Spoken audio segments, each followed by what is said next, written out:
Mr. Yechuri, what you presented is it's a very dangerous but very potent political argument. So I want to bounce it off some Rahul Bajaj, Arun Jaitley come back on this. You know, this whole argument will be made, Mr. Bajaj, that, you know, this government can give sops to aviation. It can give sops to aviation companies, but it doesn't have any sops to give to the Aam Aadmi. Now, would you buy that argument? Is there truth in that argument, or is this Sitaram Yechuri hyping that point in the course of this debate? Where do you stand on it? You wanted sops for your industry as well, Mr. Bajaj, and that's also hurting. I, in fact, didn't want anything for myself or my company. I just want my customer, who's an average middle-class man, some nudging to the public sector banks, at least, if not private sector banks. Give them a loan at a low rate of interest. Give them a loan at low rate of interest. This time lag from the time Reserve Bank did a lot of things. I'm tired of this time lag. And I will only conclude here, Arnab, by saying UPA, according to me, should have done the right thing. What their conscience said was good. Not populism, not this, not that. The right thing. And if Sitaramji and Arun Jaitley's parties objected, the public would have gone against them and not against UPA. So as far as there was no violation of the constitutional provision, I'm not a legal expert, there are legal experts with you. As far as that was not done, I think the right thing to create demand, etc., should have been done. Things have been discussed here, and not worry about that the opposition will not let it pass through. Fine, let not the opposition let it pass through. Since when does the government unduly worry about that? So that's all I have to say, because I have to go somewhere else. Or not, please excuse me. Thank you. No, I'll let you go. Let me take Arun Jaitley on that. No, thank you. You made your speech. Thank you. You don't let counter questions happen. Not fair, Rahul Bajaj. But let me ask Arun Jaitley that. Mr. Jaitley, let me take you back to February 4, 2004, if I'm not mistaken, when, you know, major schemes announced by Jaswant Singh 2.5 weeks before the presentation of the interim budget. NDA went out on a high note. India shining. It did all the right things. It had all the right sentiment. Yet politically, it actually yielded very little. Maybe, I'm just suggesting maybe, the UPA is keeping that experience in mind. And therefore, Pranab Mukherjee is being told, don't blow the election bugle too early. You think that's a possibility?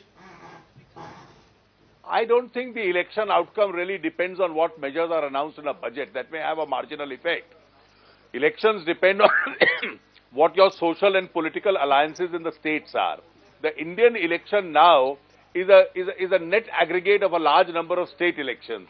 And if you go wrong in 3 or 4 states, as we did in 2004, we lost the election because of that. So we are not analyzing the election only in the context of the budget at that time. Today, in 2009, I think the election will depend on facts similar to the 2004 facts. And at the same time, as far as the common citizen is concerned, the farmer is concerned, and other vulnerable sections are concerned, I think this was an opportunity to do something more for them. If you don't do it, perhaps you'll have to pay some price. Okay, now I don't, the charge is very clear. You got Mulayam and Lalu on your side. It doesn't matter, you know, whether you did something substantial for the people. I can tell you the people of this country know what we have done in the last 5 years, what we have done in this interim budget. The people, in fact, have received the fruits of what we have done. Rural employment has increased, rural incomes have increased, and the figures themselves. You've showing those figures on Times Now. The figures themselves show what the situation was in 2000. We've had an average growth rate of 8.6% as compared to 5.6%. Sure. But will it help you? 3%. Will it help you in the election? Arnab, what's going to help us is whether we have been able to reach the common man or not. Yeah, but if you reach the common man, you get the votes. That's the point. So I think that if rural employment is increased, if agricultural growth is 4.6%, and if you don't call it inclusive growth, I mean, good luck to Mr. Jaitley. He can do whatever alliance he wants. It's that those poor people are going to vote for us. Mr. Sibal, there seems to be no consensus on the economic front between the people here. But I just want to know what is the political message that Pranab Mukherjee was sending out when he made this statement. He said in his concluding part of his speech, I have no doubt that when the time comes, our people will recognize the hand that made it all possible, the hand that alone can help our nation on the road to peace and prosperity. Absolutely what is the message to your... The hand, everybody knows is the Congress party symbol. What is the message to your alliance partners? What he's trying to say is that this is a party which closes its hand and makes sure that growth is inclusive.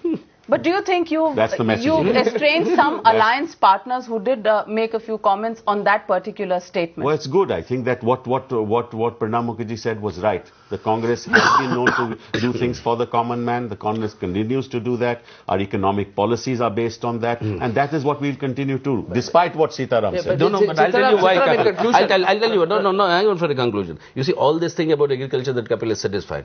You've reached 230 million tons of food grain production. Good. Now the point is, tell me, then why have you reduced or continue to persist with reducing with the allocations for the states for the public distribution system? The net result is, so out of your 6% fiscal deficit, a lot of that is because of your carrying cost of hoarding this food grain. But that's a way of looking go down. No, that's a way of go down. Look at the minimum support price.